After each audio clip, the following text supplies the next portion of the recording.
Vamos a comenzar orando al Padre. Padre, te damos gracias en esta noche por tu amor, por tu misericordia. Gracias, Padre, porque tú eres bueno, es maravilloso y porque tú, Señor, siempre con nosotros, Padre.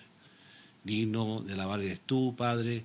En esta hora, Señor, te damos gracias porque tú has sido bueno con nosotros. Gracias por tu misericordia. Gracias porque el Señor nos ha dado el pan, nos das para comer, Padre, el sustento. Y podemos decir, ya bueno, nuestro pastor, y nada nos faltará. Esta noche, Padre, que tú seas obrando, Padre, en la vida de cada uno de los hermanos que están aquí presentes en esta noche, Padre, para poder escuchar tu palabra. En el dulce y poderoso nombre de Jesús, te damos gracias. Amén, amén y amén. Apocalipsis capítulo 2, verso 8. Y escribe al ángel de la iglesia en Esmirna, primero y el postrero, el que estuvo muerto y vivió, dice esto: yo conozco tus obras y tu tribulación y tu pobreza, pero tú eres rico. Y la blasfemia de los que se dicen ser judíos y no lo son, sino sinagoga de Satanás. Wow. No te hacen nada de lo que vas a padecer. He aquí, el diablo echará a algunos de vosotros en la cárcel para que seáis probados y tendréis por 10 días. Sé fiel hasta la muerte y yo te daré la corona de la vida. El que tiene oídos, oiga lo que el Espíritu dice a las iglesias. El que venciere no sufrirá daño de la segunda muerte. Bien, es un mensaje cortito. Fíjense que en la iglesia de Esmirna, que significa mirra, ahí en Esmirna era una que estaba a 70 kilómetros de Éfeso, y estaban en disputa con ser la más linda, la más próspera con Éfeso. Y Esmirna fue fundada por Juan también, influencia del apóstol Juan, también tenemos influencia de Pablo, pero el que asentó bases en Esmirna, siendo el discípulo amado de Juan, digamos, el discípulo amado de Jesús fue Juan, pero tuvo un discípulo amado que fue Policarpo. Entonces, por eso que les decía, vean la película después de Policarpo, que lo va a hacer llorar, una película tremenda. Y me hizo cuando la vi hoy día por primera vez, no la había visto. ¿Verdad? Y decirles que la iglesia de Esmirna era una iglesia que tenía sindicatos. Entonces, el procónsul de la iglesia de Esmirna sacó un edicto para que todos una vez al año quemaran incienso en el templo de un emperador. El procónsul mandó a hacer un templo al gran emperador Tiberio, que estaba en Esmirna, y cada año se le presentaba culto de oración. El tema es que los césares se proclamaban dioses, y los Esmirna lucharon con tanta idolatría. Los hermanos de Esmirna estaban justo ahí donde estaba el templo del dios imperial romano, Tiberio, y tenían que rendir culto. Y esto es bien interesante, amados, que el procónsul, y esto hace un tipo y figura que va a ser la marca de la bestia. La iglesia de Esmirna le corresponde también al momento de Nerón. Nerón en el 64 le echó la culpa a los cristianos que habían quemado Roma.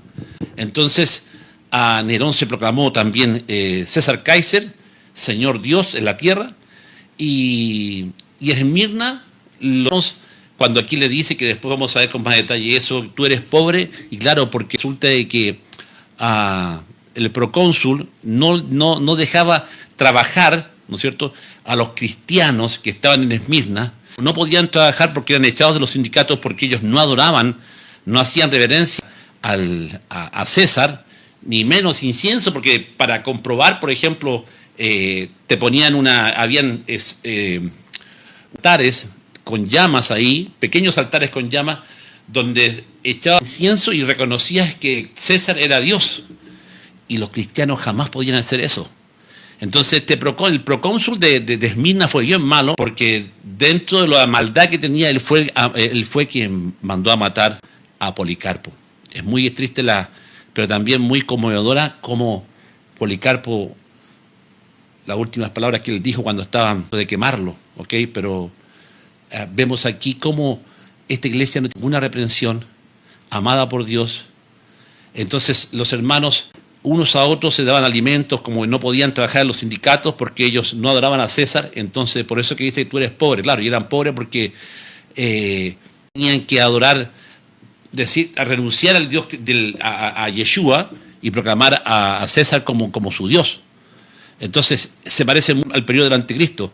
Entonces nadie podía comprar ni vender, los de Esmirna, sin que no adorasen a la imagen de César que estaba ahí en el templo valga la redundancia, de Esmirna. Entonces fíjate cómo ese es un prototipo, es una figura, sombra de lo que va a suceder ahora con la llegada del anticristo. ¿Ok?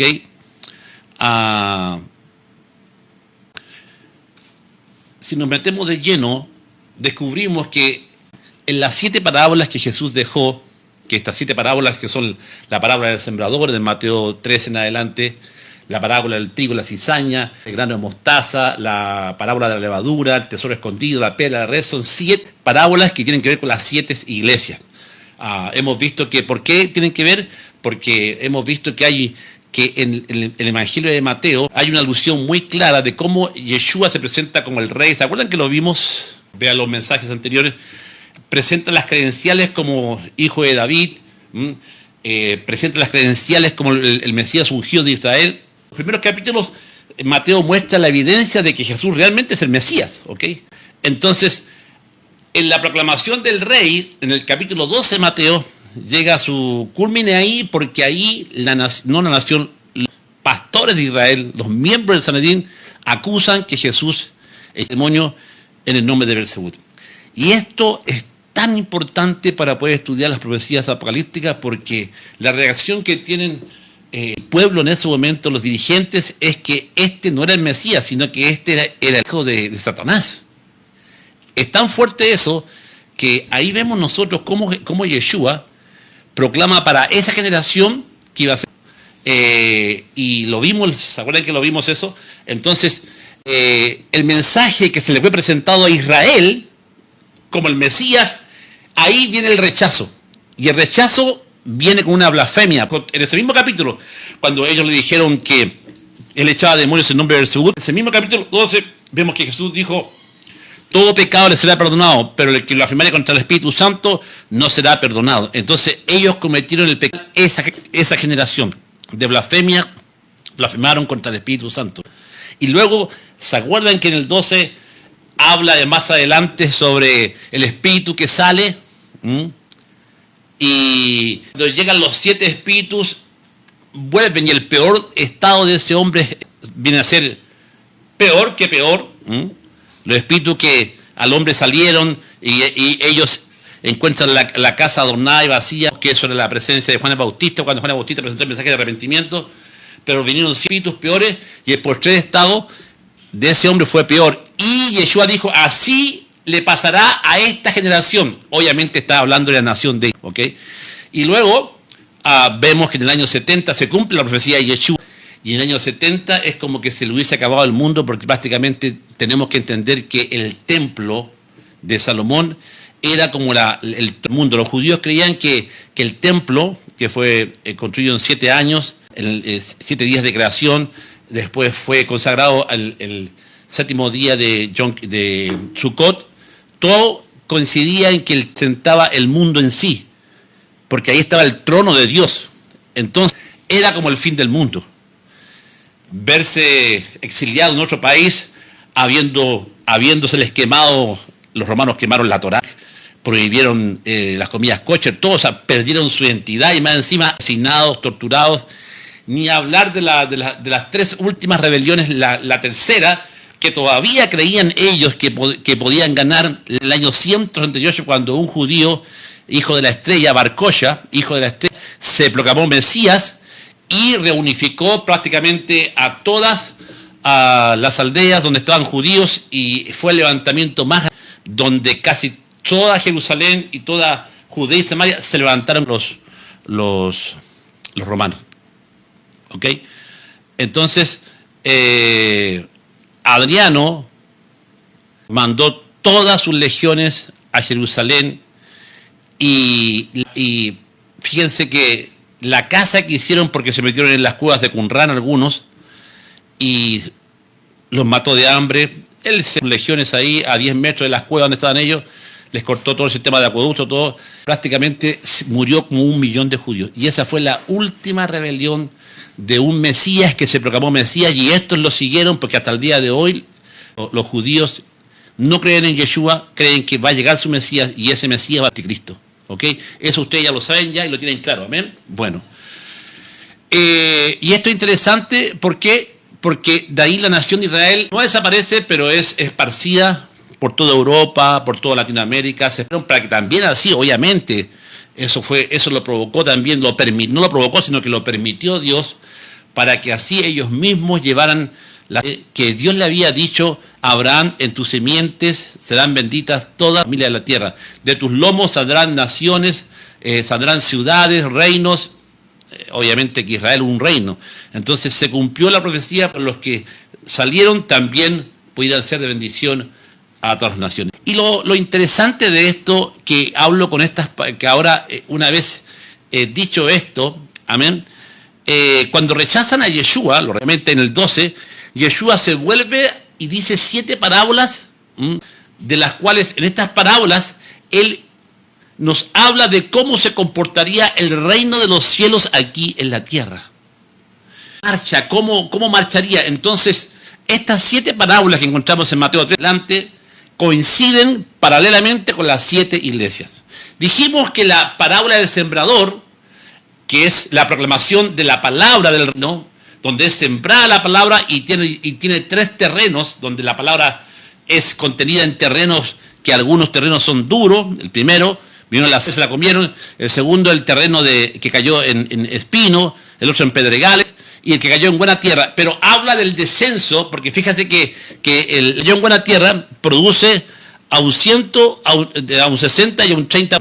Quiere decir que estas mismas parábolas del sembrador, que significa la iglesia de Éfeso, la que proclama el evangelio, parábola del sembrador, proclamación del evangelio, habría un descenso, habría una confrontación con la palabra.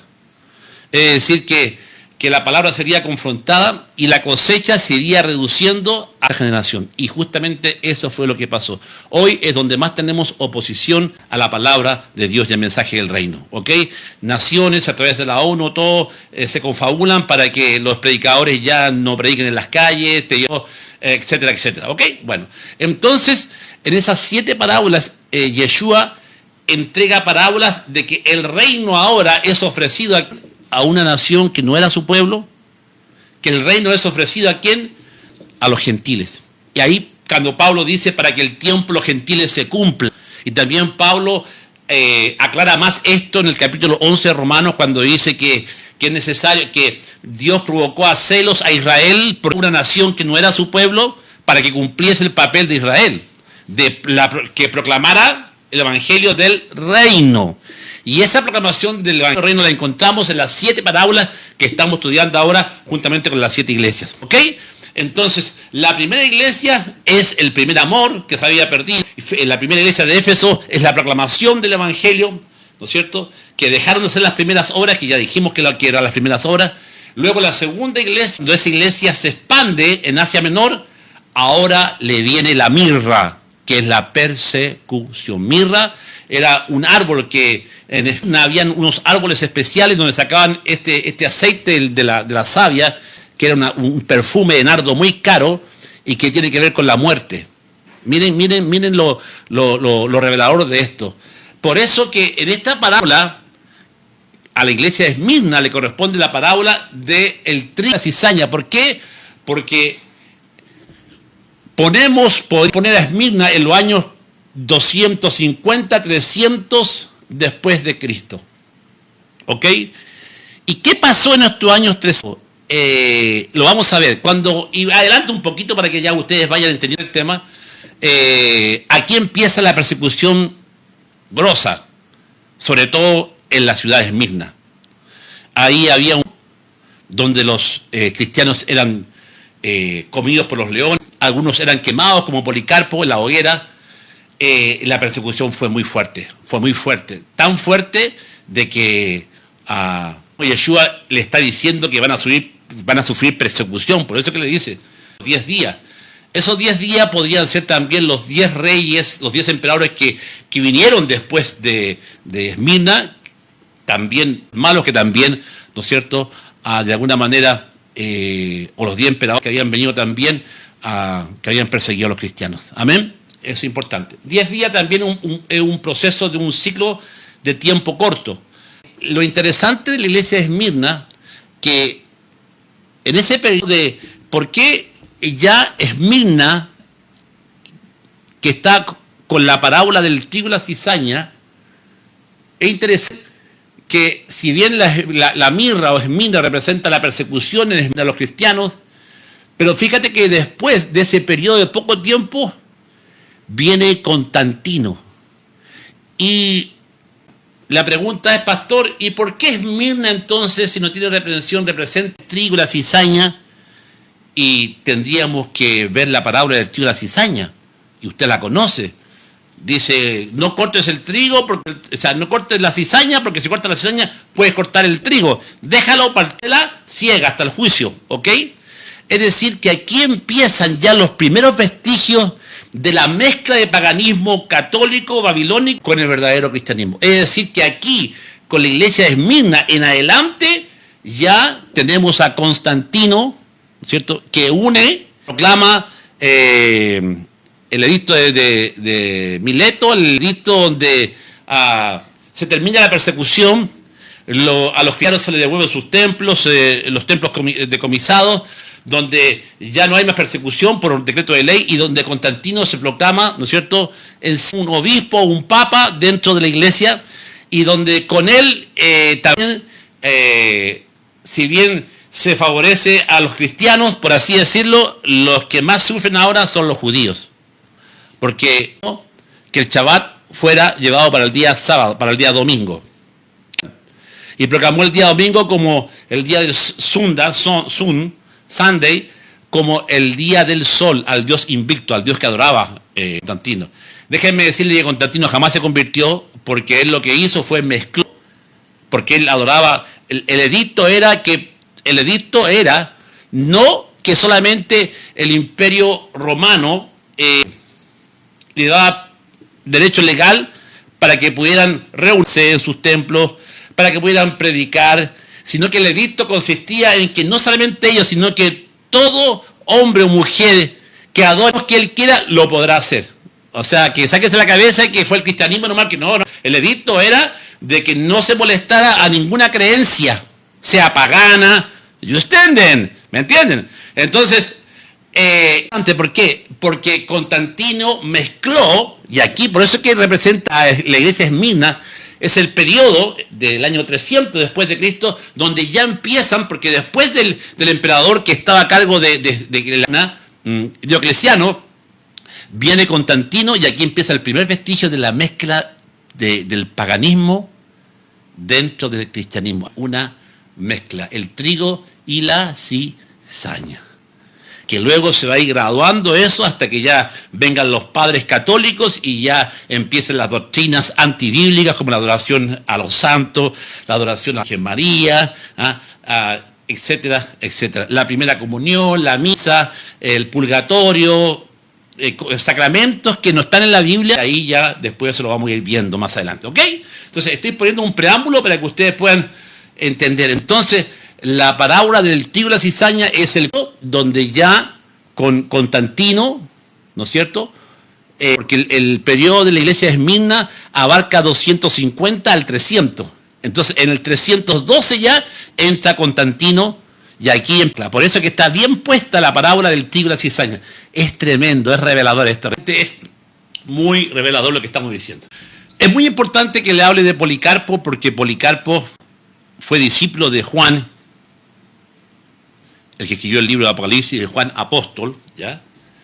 Y la iglesia de Esmirna está en la palabra. No se cree en ninguna reprensión de la palabra ni nada, porque el discípulo, nada menos, llamado Policarpo, fue discípulo de Juan el Apóstol. Así que la iglesia de Esmirna de hecho, habían ancianos, habían presbíteros y estaba muy bien organizada. Estaba muy entre la iglesia de Esmirna. Policarpo de Esmirna, 70 al 155. Fue un obispo y mártir de la iglesia primitiva. Fue obispo de la ciudad de Esmirna y tanto Irineo como Tertuliano y Jerónimo registran que Policarpo había sido discípulo del apóstol Juan. Ellos ratifican esto.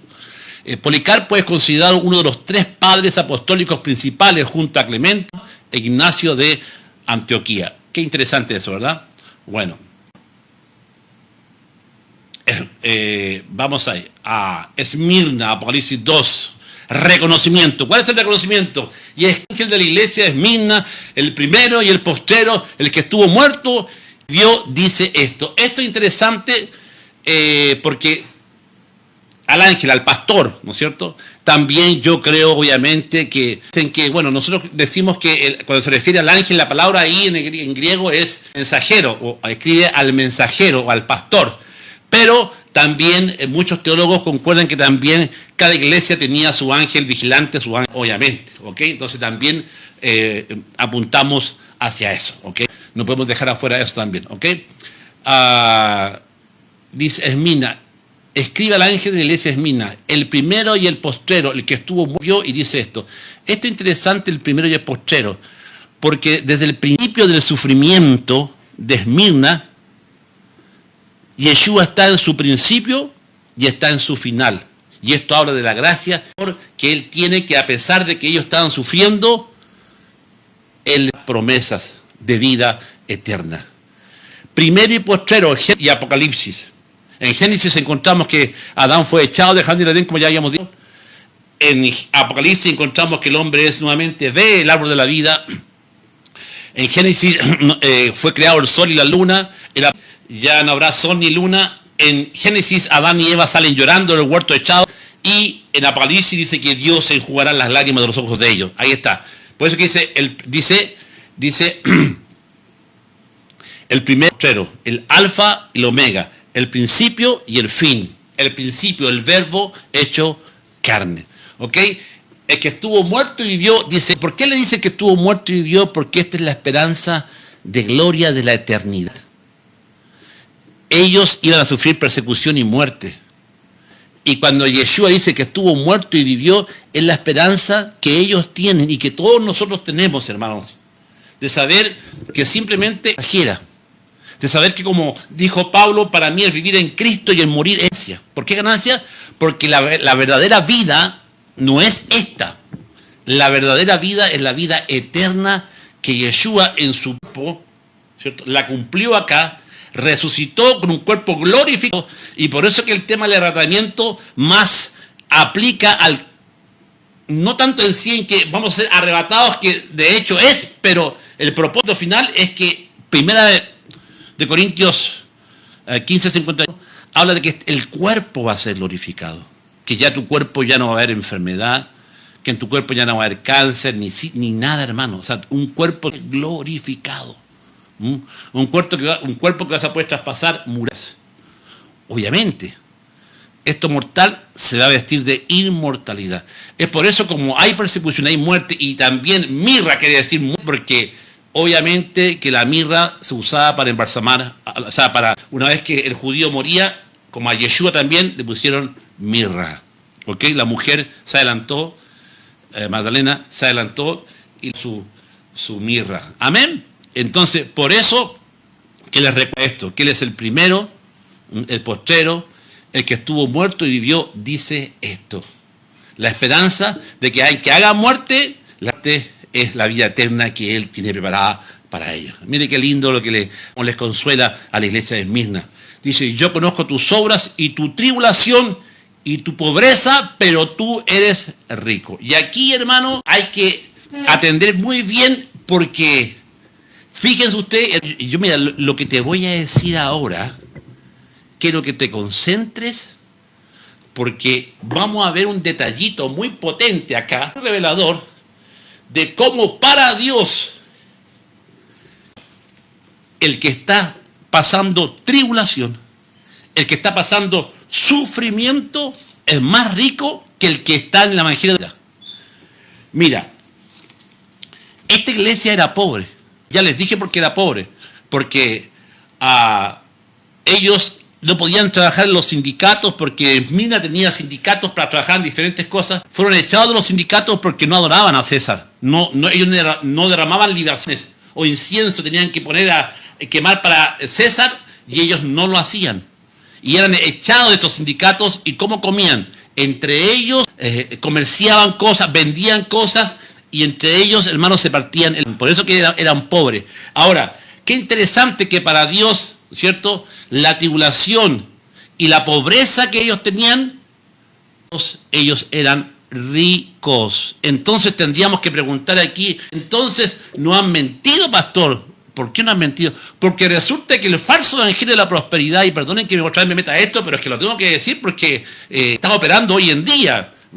Dice que tú no puedes sufrir, que tú no puedes pasar acción, porque si estás sufriendo, eso no es la voluntad. Mira cómo se ha cambiado el mensaje, hermano. Atención con esto. Entonces, el evangelio de la prosperidad, de pacta tu línea con el profeta, dice, no, el profeta dice, tú no puedes sufrir, eso no es de Dios. No te puedes enfermar, eso no es de Dios, hermano. Y si Dios se quiere glorificar en el medio de tu sufrimiento, y si Dios quiere ver el amor tuyo en medio de la prueba, ¿por qué te Esmirna? Porque ¿cómo morían los que eran echados leones? Morían cantando, morían alabando. ¿Y eso qué habla? Habla de una relación de amor. Habla de una gracia y misericordia de Dios. Les dijo que iban a morir de esa manera, iban a ser perseguidos, y sin embargo ellos le respondieron por amor, porque por amor morían, por amor a la causa de Yeshua morían, por la gracia que estaba dentro de ellos. Ellos daban su vida por las causas del maestro, y ese es el verdadero cristiano. Claro, por eso que la iglesia pasará por la gran tribulación. Porque Dios verá los verdaderos cristianos, los que son y no son. Porque es fácil, Dios, es fácil cantar, es fácil ir a la iglesia en una ciudad donde no hay persecución, tienes aire acondicionado en tu casa, vas tranquilamente. Y si nos vamos a la iglesia de Esmirna, Dios le dice, ustedes que están sufriendo, ustedes que están pasando pruebas, ustedes que llevados a los coliseos romanos, ustedes que están muriendo por mi causa, ustedes son ricos.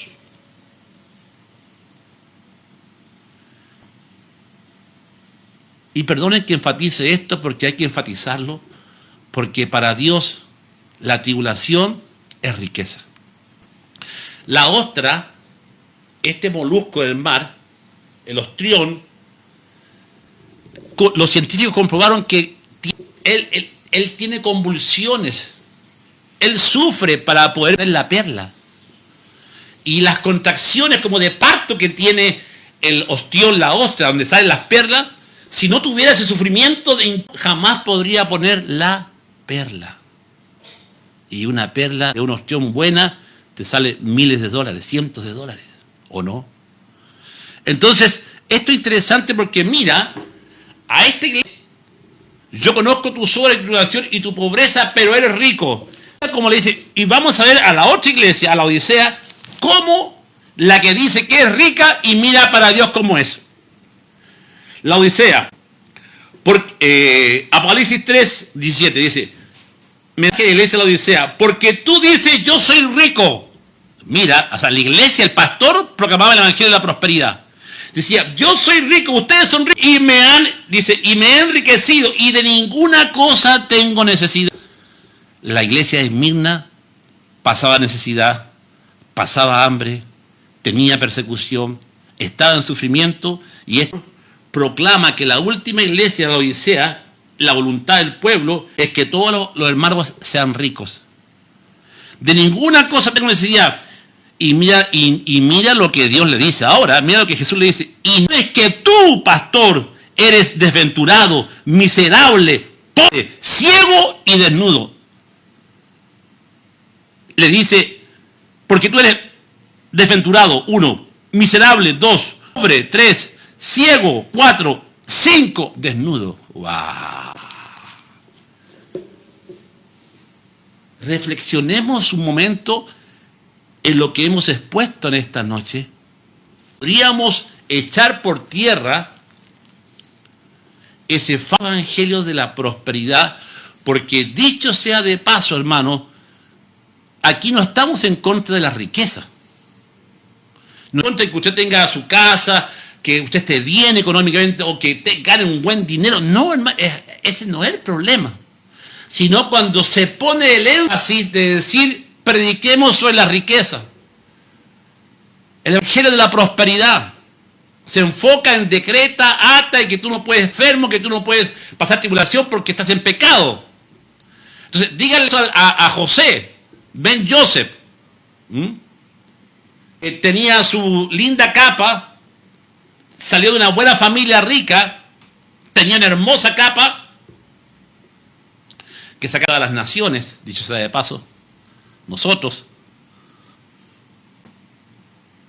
Y pasó, fue vendido por sus hermanos, por eso que Ben Joseph es Ben Yeshua. El siervo fue metido a un pozo, lo acusaron falsamente, fue llevado a la cárcel. ¿Y cómo terminó José? En los últimos años, cuando él se reveló abiertamente a sus hermanos, él lloró, nunca había llorado en su vida. Todo el sufrimiento que pasó con sus hermanos de haberlo vendido, de haber estado en ese pozo con escorpiones, haber estado en la cárcel, pero tú nunca se encuentras que José se quejó. José sufrió y por eso que le llamó, tuvo dos hijos, Efraín y Manasés. Y no es coincidencia que Manasés, que Dios me hizo prosperar en tierra de mi aflicción. Dios me hizo prosperar en tierra de mi aflicción. ¡Wow! ¿Cómo terminó la historia?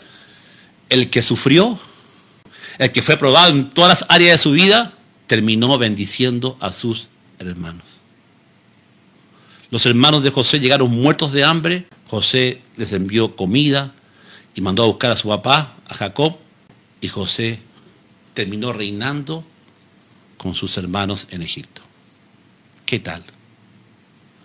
Tenemos la iglesia de Esmirna, la que está pasando pruebas, tribulaciones.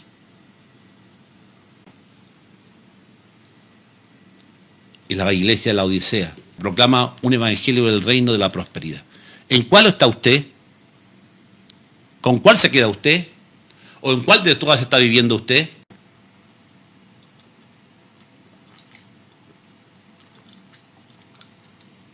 De hecho, no hay ningún judío pobre. Todos los emprendedores, todos los judíos, la mayoría son gente de plata.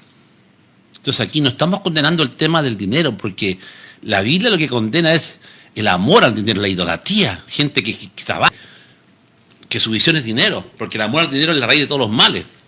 Sí, en Deuteronomios capítulo 27, 28 dice, acontecerá que si oyeres atentamente la voz de Yahweh para guardar y cumplir todos sus mandamientos, que vendrán todas estas bendiciones y te alcanzarán.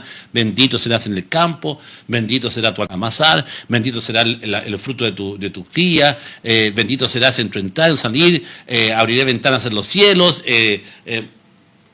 Todas las bendiciones, tú no necesitas de ningún profeta que te venga a decir, mira, tengo una profética para ti. No, usted ya tiene la palabra profética más segura. ¿Y quién es su profeta mayor? La Biblia dice que Yeshua es el espíritu de la profecía. Usted tiene a Yeshua, usted no necesita un profeta, hermano. Yeshua es el profeta de profetas, hermano. Si lo tienes a él en tu corazón, busca primeramente el reino de Dios y su justicia y todas, serán añadidas. ¿Cuántos dicen amén? ¡Aleluya! Pero como hay tanta gente ignorante, tanta gente que no lee la palabra, se deja engañar por los pastores que lo único que hacen, hermano, es un evangelio de mercadería.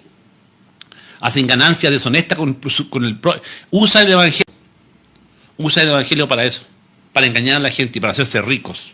¿Ok? Entonces, aclaro que no estamos en contra de las riquezas, sino cuando las riquezas ahogan a ese pastor.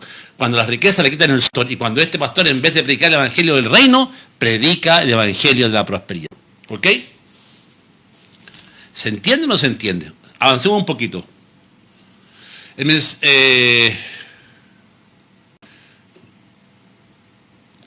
Los mensajeros Esmirna y Pérgamo. Esmirna, sé fiel hasta la muerte. Vamos a ver los mensajes a Esmirna. Hasta la muerte y yo te haré la corona de la vida. ¿Ok? Siempre se habla de que este pasaje se interpreta que sé fiel hasta la muerte, es decir, hasta que seas viejo y te mueras y tienes que... No, no significa eso. Significa que si te llega la muerte, sea como venga, en ese momento tenés que ser fiel.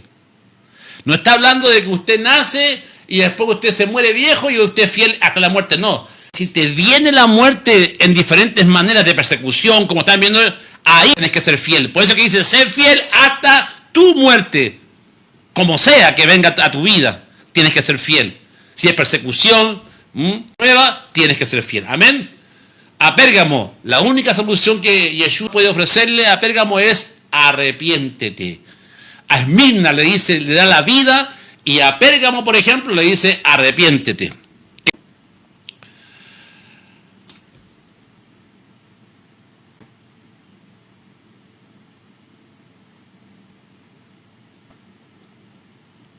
Es interesante que, como ya decía, que la palabra Esmirna procede de la palabra mirra, que es símbolo de la muerte. La mirra, cuando es machacada, despide un olor muy grato. Y en Esmirna habían estos árboles donde se sacaba justamente la mirra. La historia de Esmirna ha sido de sucesivos saqueos, incendios y destrucciones. Es la única ciudad que todavía existe y florece con el nombre de Esmir. Uno de los pastores sobresalientes de esta iglesia fue Policarpo. Policarpo era, como ya dije, discípulo de Juan el Apóstol. Y fíjense que en su casa él tenía, lo van a ver en la película, y yo investigué, y justamente la película estaba basada en hechos reales. Policarpo, él tenía una especie de escritorio, donde él, los papiros, ponía los evangelios, todo lo que había aprendido de Juan, él los inscribía en papiros a diferentes partes de Asia. Es decir, por ejemplo, él tomaba las enseñanzas, las bienaventuranzas de Jesús, las escribía y las mandaba por papiro. Policarpo hizo mucho en defender el evangelio, en edificar a otras iglesias de Asia Menor. Y él, Policarpo, en ese tiempo se vendían a los cristianos. No solamente, ojo, no solamente los cristianos, los leones, los hijos de los cristianos eran vendidos. Y Policarpo se cree que era un hijo de un cristiano que fue vendido. El mismo Policarpo fue vendido. Y su casa él la usaba para comprar, y él iba allá y compraba a los hijos de cristianos, a los padres los llevaban al pozo de los leones, pero sus hijos los vendían, y él se dedicaba a comprar, y él tenía en su casa, en su sinagoga, a muchos hijos adoptados por él, ¿no es cierto?, que él compraba, ¿no es cierto?, de los padres que mataban en los coliseos romanos. Es muy emocionante su vida, es muy emocionante la vida de Policarpo.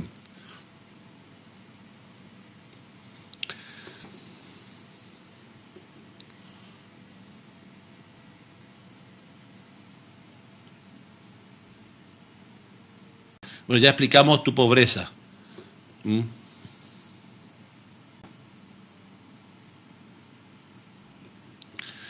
Los que dice, vamos a leer, avancemos un poquito. Dice, pues decir,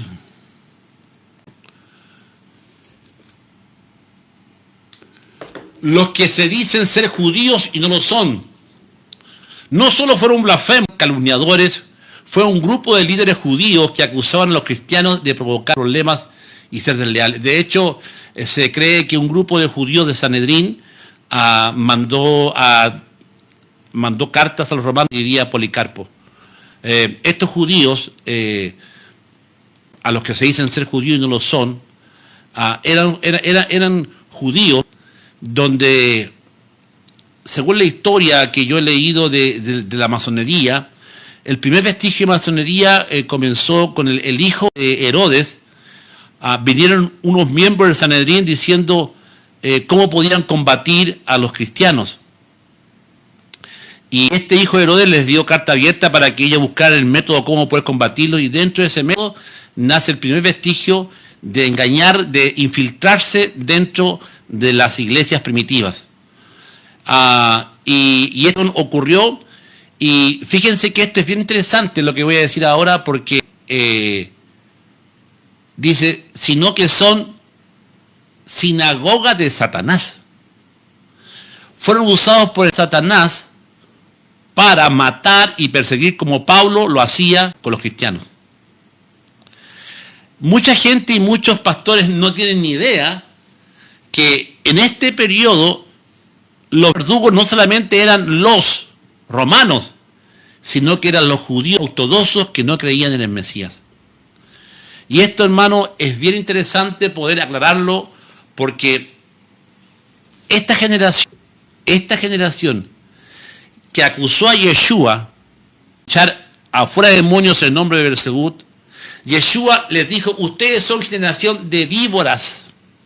O sea, que eran hijos. Y aún Juan 10 dice: vosotros sois de vuestro padre el diablo, porque los deseos de vuestro padre el diablo queréis hacer, porque él ha sido homicida desde el principio y no ha permanecido en la verdad. Voy a resumir esto refiriéndome a estos judíos que mataban a judíos mesiánicos, que mataban a cristianos. Y voy a hacer acá un pequeño adelanto resumido de que estos judíos, en carta de Sanedrín, mataban y perseguían a cristianos.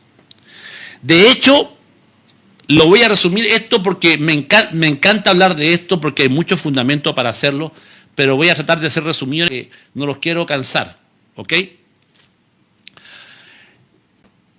El pueblo judío, cuando fue llevado a Babilonia, trajo consigo el Talmud y trajo consigo la Cábala. El Talmud, por ejemplo, es la tradición oral de los sacerdotes rabinos de Israel que no creen el judío ortodoxo que existe hasta hoy, que usted ve que él tiene el sombrero así con una copa como Saturno, se visten de negro, se dejan la barba, el pelito con rulitos para abajo. Bueno, esos son los judíos ortodoxos, ¿ok? Que vienen del tiempo de Jesús, para que me entiendan. Y te voy a explicar por qué. Ay, pastor, tanto así. Claro, te lo explico. Resulta que en el Talmud, por algunos maestros rabínicos, no algunos, sino que uno de los más importantes, han salido varios maestros rabínicos a través de la historia de Israel muy importantes, que ellos los veneran como grandes sabios, los maestros rabinos. Y cuando los judíos vuelven de Babilonia, trajeron el Talmud, como dije, Drash, trajeron la Cábala dentro de estos libros. Y déjeme decirle, por ejemplo, en el Talmud dice que si un judío ortodoxo tiene que pasar encima de un gentil pisándolo y que éste se hunda en la caca, en la mierda, por así decirlo, perdón la expresión, pero así lo dice, que pase por encima de él. Mira, para resumir, es la doctrina nazi, pero en versión judía ortodoxa. O sea, el odio que Hitler le tenía, los judíos se lo tienen al que es gentil. Y hay varias cláusulas que están en el Talmud que hablan y desprestigian al perro, y a nosotros nos dicen que somos perros, que somos puercos, o sea, que somos inmundos, que no te puedes juntar con un inmundo, por eso que ellos están cerrados. O sea que hay un desprestigio en contra del gentil que tú ni siquiera podías. Y de hecho, en la iglesia de los Hechos de los Apóstoles, en la iglesia de Jerusalén sufrió mucho porque era uno de los Sanedrín, y Pablo llevaba cartas para matar a cristianos, llevarlos presos y torturarlos, y ustedes saben eso. Entonces, este movimiento hasta el día de hoy existe. Hasta el día de hoy existe. Y están esperando al Mesías. Y son judíos de renombre que están en el Likud, que están en el Parlamento de Israel ahora mismo, y tienen mucha influencia en Benjamín Netanyahu. Y ellos, los responsables, porque hay un Sanedrín ahora que está a cargo de ellos, proclamar al Mesías. Al Mesías. Y estos libros como el Talmud te enseñan a cómo dirigir gentil, y te enseñan prácticamente a odiar al que no es judío. Te lo odian. Yo quería ponerte un mensaje acá, una conferencia de Talmud y sobre esto, pero no lo voy a poner porque ya me conozco ya y me voy a meter ahí y a salir. Así que se los voy a resumir. Entonces, a esa generación, esos fueron los que llevaron al Mesías. Ellos fueron los que se quedaron con el reino, los que se apoderaron del templo, los que Yeshua acusó: vosotros habéis convertido la casa de mi padre en cueva de ladrones, se hicieron ricos con el templo. Esos están hasta el día de hoy. Yo mandé un video hoy, esta mañana mandé un video que se está haciendo viral, dicho sea de paso, en todo lo que es el mesianismo, en todo lo que es los que estamos en las raíces hebreas, en lo que estamos en raíces hebreas. Y es de un, véalo ahí, véalo, está en el chat y también lo puede encontrar por Facebook. Este video es de un tremendo rabino de Israel que había escrito libros de cómo el Mesías no era el Mesías cristiano no era el Mesías prometido. Escribió libros cómo atacar a esta gente que predicaba sobre el Mesías. Fue un exponente tremendo. Los libros están en la biblioteca de Israel. Profesor de la escuela hebrea de Israel. Rabino. Lo voy a resumir esto porque quiero que vea el video. En la fiesta de Yom Kippur, orando por el de Yom Kippur, de Codebril, recibió un ataque en donde se rompió una vena del cerebro. Murió por 17 minutos. Y para resumirte, se le aparece Yeshua y le muestra lo equivocado que él estaba. Y Yeshua le muestra las manos y él se acuerda en ese momento que está muriéndose y él ve su vida como sale. Zacarías 2. Y me mirarán a mí, a quienes me traspasaron, y llorarán como una madre llora por su hijo. Resumiendo, ve el mensaje porque es tremendo cómo ahí estaban muchos. Él vio a muchos maestros de Israel ortodoxos llorando porque habían enseñado al pueblo que el Mesías que presentaba el cristianismo, o el Mesías que algunos mesiánicos habían aceptado, Mesías. Y él da 3 evidencias muy potentes de lo que va a venir a Israel para la llegada del anticristo. De las 3 que él dice, hay una que me llama la atención, y que él dice que en el 2025 en Israel se va a inventar a través de los judíos ortodoxos, porque estamos hablando que Esmirna, a los judíos que se dicen judíos y no lo son, sino sinagoga. Por eso es que estoy hablando de esto, porque es interesante ver este punto de vista. Él dice que Yeshua le mostró que para el 2025, a este año, van a haber señales en el muro de los lamentos, van a hacer un descubrimiento arqueológico donde van a proclamar y van a decir: este es el Mesías que esperamos, ese va a ser el anticristo. Y lo otro que interesante es lo que dice, que estos mismos judíos ortodoxos, como hay gente informático, bueno, de hecho el internet fue creado en Israel, las computadoras, ¿no sabía usted? En Israel crearon las computadoras, si no lo sabía ya lo sabe, son científicos que inventaron el tema del internet y inventaron la computadora, ahora ya lo sabe, son muy inteligentes como pueblo de Yahweh. A muchos inventos se le atribuyen a ellos. Dice él que para el 2025 los judíos ortodoxos van a sacar un sistema como el que tienen allá en China, que nadie va a poder comprar ni vender. Es decir que, a ver, te lo explico de esta manera, que el judío ortodoxo va a tener un chip o una licencia especial, un código especial, que ratifique que él no es gentil, sino que es judío ortodoxo. Que no tenga, y el que no tenga este chip o esta marca o este código, ¿no es cierto?, no va a poder comprar, no va a poder participar no va a poder entrar en los supermercados de comidas kosher. Le van a cerrar las puertas al que no tenga este código que los ortodoxos van a sacar dentro de poco. O sea que el mismo mesiánico no va a poder comprar ni vender si es que no tiene este código, dice él. Y fíjate que si nos vamos al caso, el tema del libro de Apocalipsis va dirigido ¿a quién? Al sufrimiento de Jacob. Por eso que vienen los 144.000 sellados, por eso que baja Moisés y Elías, que la gran tribulación está en torno a Israel. Por eso es que no se nombra la iglesia o la palabra iglesia ahí, no la ve usted. Está enfocado en la nación de Israel, el anticristo mesiánico, antimesías. Se proclama en el templo de Israel. No sé si me están entendiendo. Entonces tiene mucho que ver lo que él dice, porque va a empezar ahí en Israel. Porque ahí va a estar el templo. Y nadie va a poder entrar al templo si no tiene el código.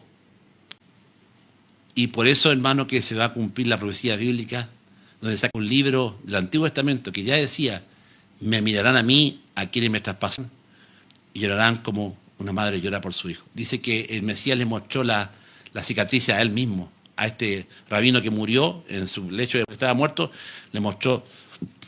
Y por eso que la cruz de Yeshua cumplió también ese propósito.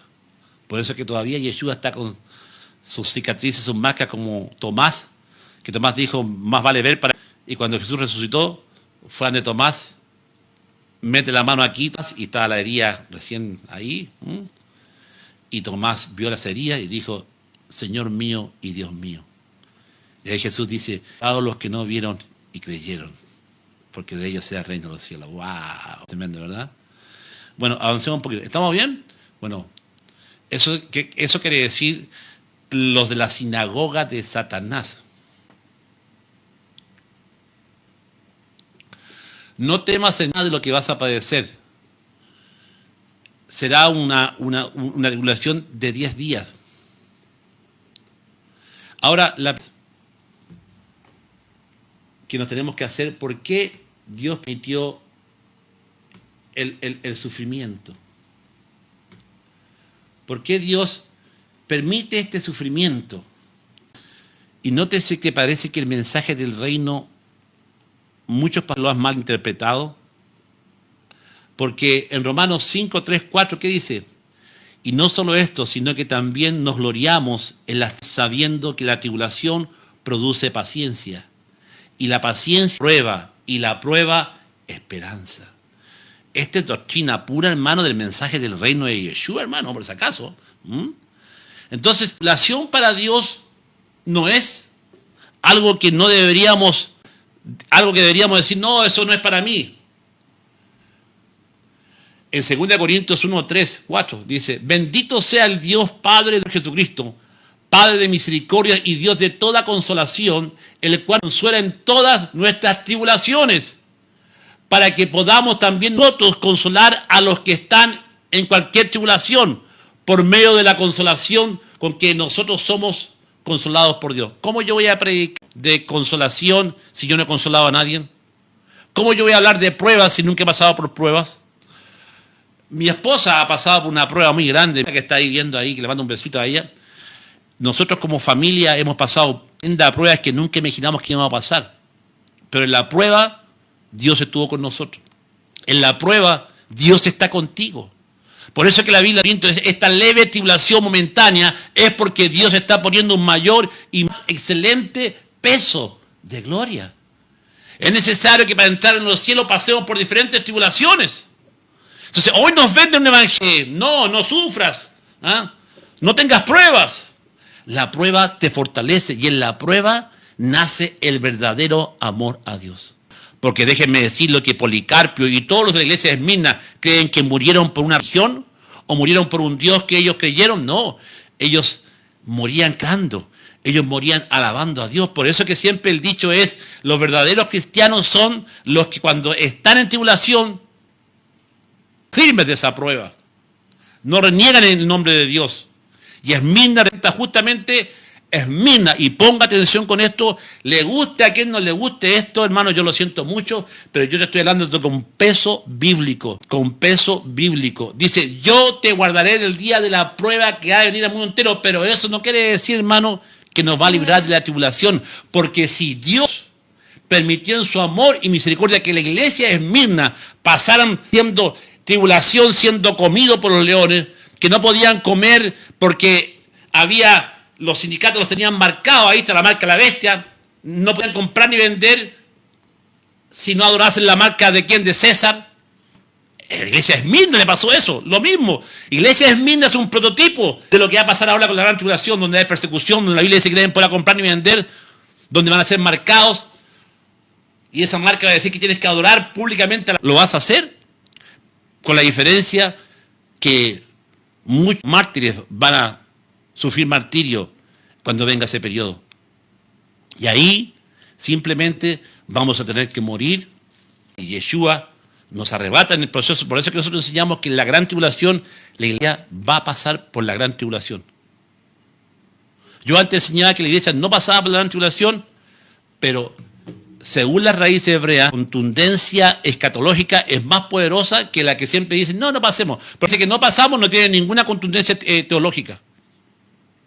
Obviamente que hemos enseñado que en esos 7 años de gran tribulación hay un proceso de paz, y hasta el mismo rabino que estuvo muerto 17 días dice que va a haber paz, van a haber un proceso de paz, también dice ahí, pero porque ahí cuando digan paz y seguridad vendrá destrucción repentina. Lo que nosotros enseñamos en conexión con la raíz hebrea es que son 7 años de gran tribulación, pero en la mitad de la gran tribulación sucede algo. En la mitad de la tribulación, porque los 7 sellos de las trompetas equivalen a la mitad de la gran tribulación. Y ahí, en la última trompeta, en la trompeta séptima, dice que el misterio se acaba. Ahí cuando Juan ve la multitud, ¿quiénes son estos? Son los que han salido de la gran tribulación. Ya han lavado ropa, se han emblanquecido la sangre de cordero. Antes que empiece el periodo de las 7 copas de la ira de Dios, ahí es el periodo donde, según la Biblia, ya lo dije, en la última trompeta, que es la cima, que es la mitad de la gran tribulación, ocurre la parusia, el zarpazo, ocurre el arrebatamiento. Nosotros creemos en el arrebatamiento, obviamente, porque es materia bíblica, es una verdad bíblica. Pero no creemos en un rapto silencioso que fue enseñado por los jesuitas. Vea el mensaje que yo tengo en YouTube sobre el rapto silencioso de José Cubillo. Vea, son 2 horas de enseñanza ahí, pero con Biblia, no así porque a mí me mataron o me dijeron, no. Por eso que a la mitad se toca la última trompeta, a la mitad de la actuación, y luego en las 7 copas de la ira de Dios, de la ira del Cordero, ahí en ese proceso sucede ese arrebatamiento. Ese es el punto de vista hebreo. Ahora, si usted lo pone en el punto de vista escatológico seminarista, usted fue enseñado en que nos vamos. Nos vamos antes de la gran tribulación. Y lamentablemente hay más base teológica bíblica hebrea que nos quedamos con un propósito.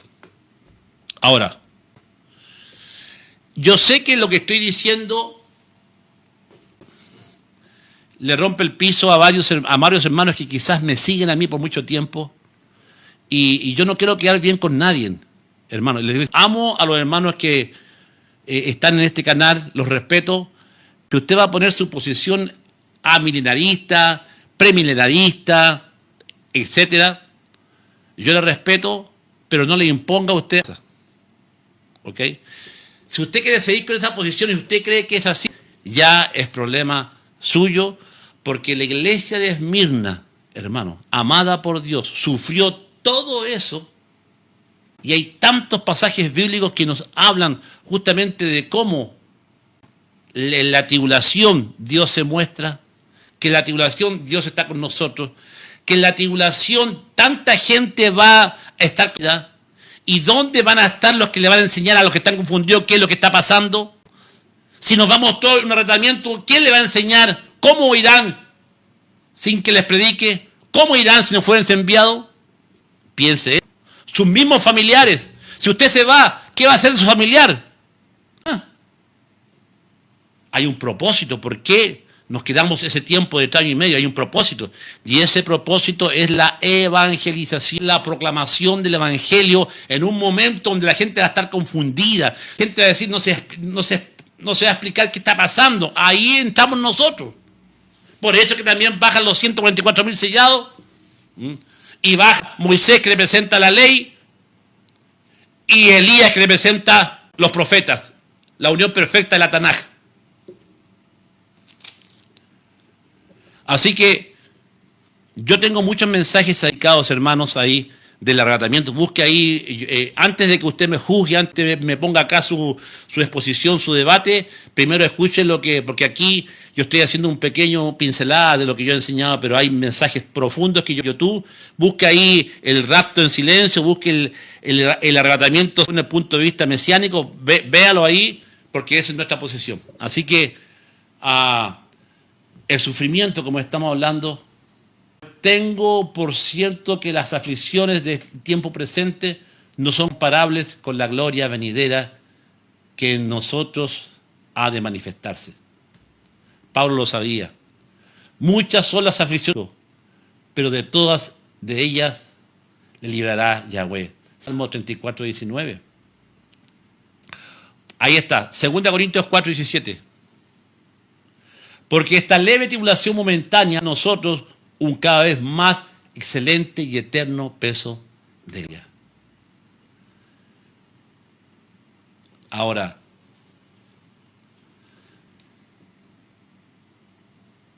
si Dios tuviera que probar tu fe, yo les digo a estos hermanos que no creen que ellos van a pasar por la gran tribulación y respeto eso. La pregunta que nos tenemos que hacer es ¿qué es lo que produce la tribulación en nosotros? ¿Qué es lo que produce para Dios la tribulación? ¿Es necesario? ¿Cuál es el fin de la tribulación?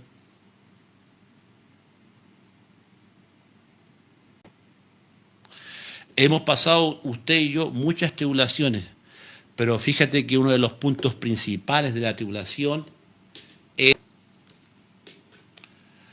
para conocer si Dios realmente está en nuestro corazón. Y por eso dije, no quiero entrar en este tema así profundo porque ya lo he enseñado otras veces, pero te voy a dar un solo pasaje para que veas por qué Dios permite situaciones que pasemos por el desierto, donde hay escorpiones, y díganme si no es tribulación eso, donde no hay agua, obviamente. Y aquí, en este pasaje, voy a resumir, te digo por qué la iglesia pasará por la tribulación. Vamos a Deuteronomios. Vamos a Deuteronomio capítulo 8. Un pequeño tip te voy a dar.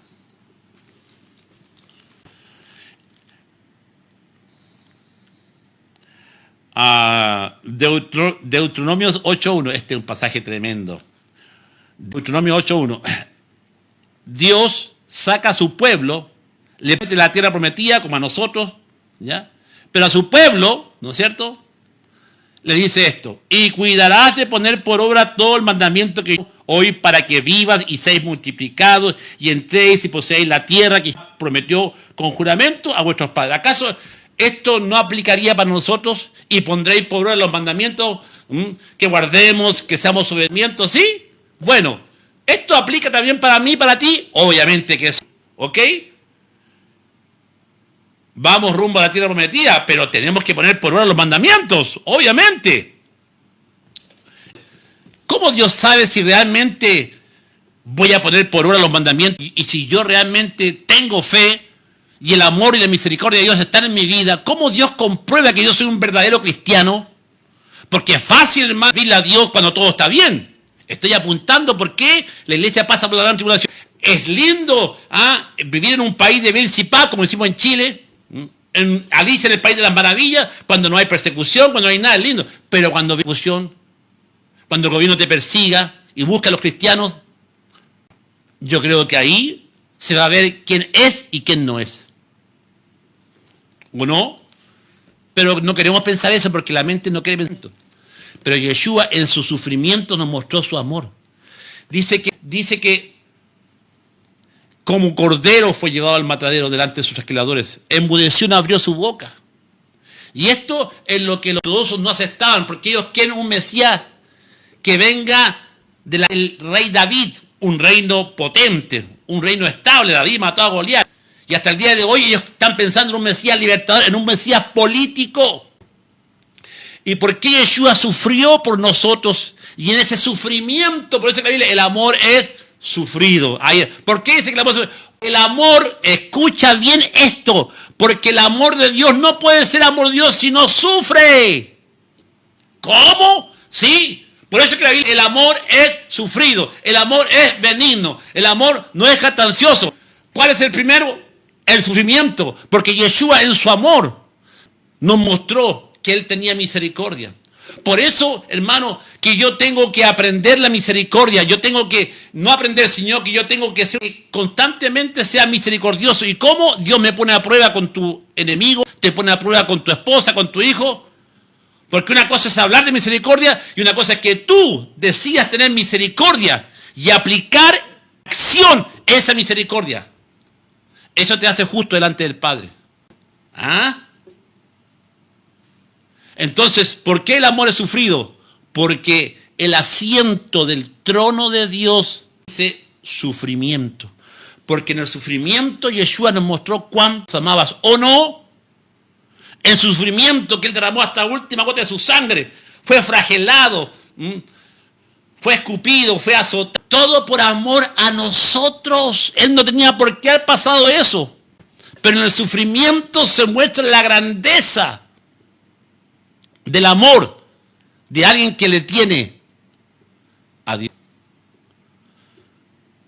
Dice la Biblia, Pablo dice que Dios, Yeshua, estaban en la cruz reconciliando al mundo.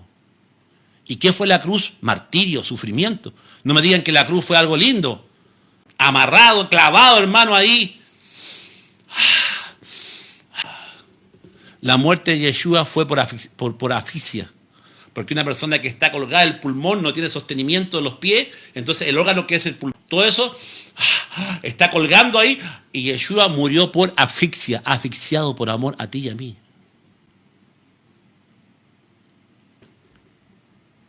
Nunca, por eso que Pablo en la carta de Romanos capítulo 8 dice esto.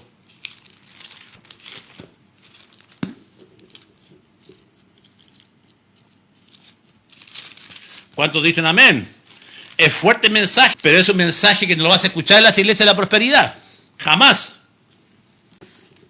Por eso que en Romanos 8 Pablo afirma esto que estamos hablando sobre el sufrir, sobre qué te puede separar el amor de Dios. Romanos 8:28. Y sabemos que a los que aman a Dios todas las cosas le ayudan a bien. Esto es a los que conforme a su propósito son llamados. Porque a los que antes conoció también los predestinó para que fuesen hechos conforme a la imagen de su Hijo. En el mundo tendréis aflicción, dijo Yeshua. Para que Él sea el primogénito, hermanos.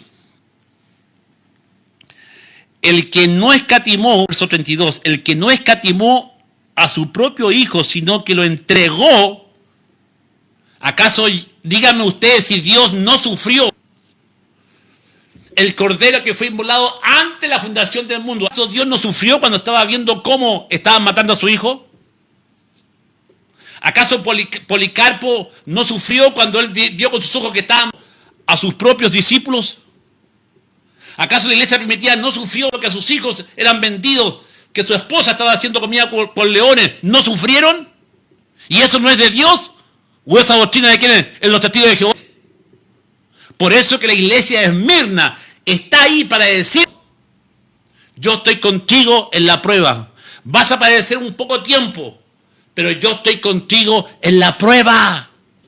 Dios estuvo con Job en la prueba, porque al final se le apareció Dios. Y ahora, y en la prueba, en el sufrimiento, en todo lo que Job pasó, perdió sus hijos, perdió su tierra, lo perdió todo, hasta sus amigos lo perdió. Porque sus amigos creían que él había pecado. Y al final, con lepra, ahora mis ojos te ven. De oídas te había oído. Una cosa es ser cristiano de oídas, que tú escuches la palabra, que te enseñen la palabra. De oídas, hay muchos cristianos de oídas. Van a la iglesia, oyen de la palabra, y ese el oír de la palabra los hace hecho acercarse a Dios. Sí, está lindo. Ese oída de la predicación los hace amar a Dios. Sí, pero una cosa es que tú oigas, que tú ames a Dios, a que Dios te lleve al pozo de los leones, a que Dios te lleve al pozo de fuego. Ahí va a ser expuesta tu fe. Y por eso es que Job, en todo el sufrimiento que pasó, sus ojos vieron a Dios, a Yahweh. Y él dice, de oídas te había oído, mas ahora mis ojos te ven. ¿Por qué Dios permitió que el diablo entrara en su vida? Por la prueba, porque Job vio a Dios en su tribulación, y qué gran tribulación la que pasó, ¿no? Vio a Dios. Porque repito, el trono de Dios está cimentado en la palabra que se llama sufrimiento, porque el amor es sufrido. Si a ti te cuesta entender eso, es porque somos como Pedro, que estamos apegados a esta vida, que amamos esta vida, y cuando nos habla de muerte, ¡ay no, eso para mí! ¡Ah! Somos Pedro. Porque que piensen que se va a morir, y dicen, ¡ay no, pastor, no hable de muerte, yo no me quiero morir! Es porque estás aferrado a la vida, y tu vida no está en las manos de Dios, que es diferente. Pedro no entendía eso. Cuando Jesús dijo, mi vida pondré por ustedes, tienen que morir en Jerusalén. Y Pedro dijo, no, Yeshua, no, que ningún mal te acontezca, mi vida pondré por ti, no. Así me negarás 3 veces. Y lo negó 3 veces. Miento. Se demostró la misericordia, la grandeza de la gracia, que siendo aún pecadores, Él sufrió por nosotros, como cordero fue llevado al matadero. Díganme si eso no es sufrimiento. Entonces no han vendido otro evangelio, no han metido en un evangelio de la prosperidad donde no hay sufrimiento, que si está sufriendo es pecado, hermano. La iglesia es Mirna, nos recuerda que vamos a pasar por tribulaciones y vamos a pasar por la gran tribulación, pero ahí tenemos que estar, aleluya, ahí tenemos que estar parados en la roca, aleluya. Y dando mi vida por la causa del maestro. Así te va a amar Dios.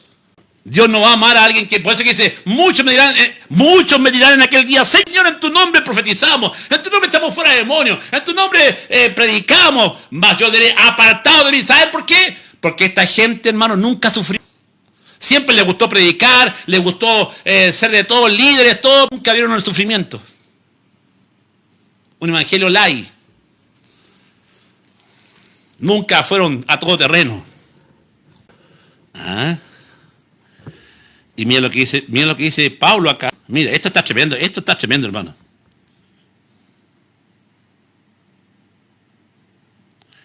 Pablo en Romanos 8:35. ¿Quién nos separará del amor de Cristo? ¿Tribulación o angustia? A veces la tribulación te separa de la verdad, porque nadie quiere sufrir. Y no entiendes por qué estás sufriendo. Mi esposa, mi familia le tocó sufrir este año. Su padre se murió quemado. Y díganme si eso no es dolor. Mi esposa por muchos días no pudo dormir. Por días yo la veía ahí reflexionando, pero nunca perdió la fe. Porque en ese momento, cuando mi esposa y mi familia pasamos por esa prueba, que dije, ay, ¿cómo el pastor Cuyo va a pasar por esa prueba? ¿Cómo la pastora va a pasar por esa prueba? ¿Qué hicieron? No. Es que nosotros mismos habíamos predicado de prueba con mi esposa. Nosotros mismos habíamos predicado aquí delante de usted, que es pasar prueba, estar firme, y nos llegó la prueba a nosotros. Lo bueno de todo esto es que mi suegro, yo sé que está en la presencia de Yahweh. Yo sé que él tiene ya la vida eterna y que esa vida era la vida pasajera que él tenía. Pero yo sé que ahora él tiene la vida eterna, aleluya, la promesa de victoria, donde ni la llama ni el fuego, nadie lo podrá tocar ahí. Porque el alma no se puede hacer, el alma no se quema. Aleluya, ¿cuánto dicen aleluya? Entonces Pablo amaba tanto a Dios, Pablo amaba tanto a Yeshua HaMashiach, que él pudo decir, ¿quién nos separará del amor de Yeshua? ¿Tribulación o angustia o persecución o hambre o desnudez o peligro o espada? Como está, por causa de ti somos muertos todo el tiempo. Wow. Somos como ovejas de matadero. Antes, en todas estas cosas somos más que vencedores por medio de aquel que nos amó. Por lo cual, de que ni la muerte, escucha bien, ni la vida, ni ángeles, ni principados, ni potestades, ni lo presente, ni lo porvenir, dice, ni lo alto, ni lo profundo, ni ninguna cosa creada, nos podrá separar del amor de Dios que es en Cristo Jesús, Señor nuestro. Nombra todo lo que rodea un mundo. Pablo nombra todo lo que consiste en una vida. nombra todos los elementos que hacen que la vida sea vida en la tierra. ¿Me podrá separar eso? Pablo era tanto lo que amaba a Yeshua que dijo, ni tribulación, ni angustia, ni persecución, ni hambre, ni desnudez, ni peligro, nada me puede separar. Y luego más abajo dice, estoy seguro que ni la muerte, ni la vida, ni la muerte. Ahí está, ni la muerte. Pablo decía, para en Cristo y morir es ganancia. Por eso que ellos morían cantando, morían alabando al Padre. ¿Por qué? Porque el amor de Dios estaba en ellos. Esteban fue apiedrado y Esteban dice que vio la gloria. Esta gente veía la gloria de Dios mientras eran apedreados, mientras eran comidos por leones. Como Justino Mártir, que decía, si el león no me quiere comer, yo haré que me coma el león, porque mi vida está en las manos de Yeshua. Aleluya. Wow, wow, wow, wow, wow, wow, wow. Qué tremendo, hermano. Qué tremendo. Por eso que Policarpo, cuando se le ofreció la vida a cambio de una negación pública de Jesús y la aceptación del emperador romano como Señor, pronunció sus palabras icónicas. Le he servido 86 años a Yeshua y nunca me ha hecho mal. ¿Cómo entonces puedo blasfemar? Ya mi Salvador murió en las llamas. Y mientras las llamas consumían, la alabanza era más fuerte de Policarpo. ¡Wow!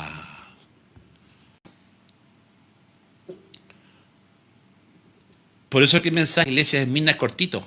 Fíjate que es cortito, no es largo. Porque el meollo de todos es esto. Que esa iglesia no tiene atención, no dice arrepiéntete, no. Porque lo que estaban viviendo, Dios sabía que era el amor puro. Que Dios veía en esta verdadera iglesia de Esmirna que estaban muriendo a Él. Lo estaban haciendo de corazón.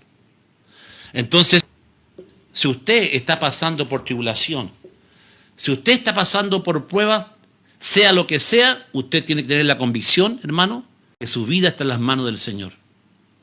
No tenga miedo. Yo sé que muchos hermanos que en este momento están pasando por grandes tribulaciones, están pasando por grandes pruebas, pero lo único que yo les digo a su hermano, ¿y cómo termina el versículo? Sé fiel hasta la muerte. ¿Cómo termina el mensaje de la iglesia de Esmirna? Sé fiel hasta la muerte. No que tú te mueras de viejo, no. Que cuando te llegue la muerte sea por de persecución, tenemos que ser fiel. Sé fiel hasta tu muerte. Sé fiel hasta la muerte. Y yo te daré la corona de la vida. ¡Aleluya! ¡Qué tremendo!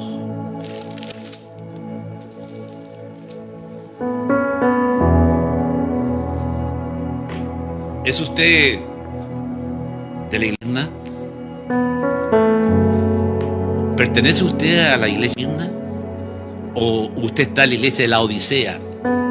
Que el pastor dice que es rico.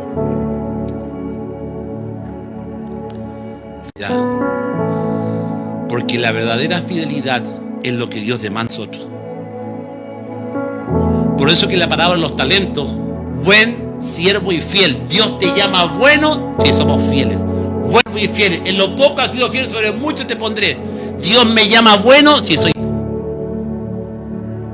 Fidelidad es constancia. Fidelidad es genuino. Que pase lo que pase, venga lo que venga, mi alma es Señor. Si tengo que morir por ABC motivos, que en ese lecho de muerte esté conectado con el Señor y que le dé todo lo que me ha dejado vivir. Pero no mueras renegando, no mueras blasfemando el nombre del Señor, porque para mí es vivir en Cristo, el morir. Señores, nuestro Maestro murió por nosotros y no murió de una forma fácil. Murió de la peor manera que puede morir uno. ¿Por qué? Porque en ese sufrimiento nos mostró cuánto Él nos amaba. Que siendo rico, se hizo pobre, para que en su pobreza nosotros fuésemos vencidos. Se despojó a sí mismo tomando forma de siervo, hechos semejantes a los hombres. Se despojó a sí mismo, siendo obediente hasta la muerte y muerte de cruz. Y Dios le dio un nombre que es sobre todo nombre, para que en Yeshua HaMashiach se doble toda rodilla de lo que está en el cielo, en la tierra y debajo de la tierra. Bien se lo ganó. ¿Y cómo se lo ganó ese nombre? Porque fue fiel. Se bebió la copa. Padre, si es posible de mí que no vea esta copa, pero se bebió. Hay muchos hermanos que no quieren beber la copa del sufrimiento, que la rechazan. Yeshua en su cuerpo rechazó. Su cuerpo le decía, no mueras. Pero en lo más profundo de su espíritu, él dijo, me la voy a tomar. Voy. Y levantó su cabeza a Jerusalén para ir a la cruz. Yo tengo este mueble que está acá, es de madera. Todo lo que muere en el ámbito espiritual, todo lo que muere, tiene un poder para crear nuevas cosas. Esta mesa que me está sirviendo para presentar este canal, esta predicación, es de un árbol que un día estaba vivo y el árbol fue cortado, murió, pero sigue dando utilidad. Por eso que el sufrimiento a veces Dios lo permite para matarnos, porque muchas veces cuando estamos altivos, cuando tenemos dinero, cuando falta, nos ponemos a un nivel emocional como mirando a las personas en poco. Somos vanidosos, empezamos a buscar marca, queremos los mejores lugares, todo. Y cuando no tienes nada, ¿qué pasa cuando te estafaron y perdiste todo tu dinero en el banco y te llegó el sufrimiento? Hay gente que se mata, que se quita la vida, se suicida, se ahorcan, no aguanta el sufrimiento.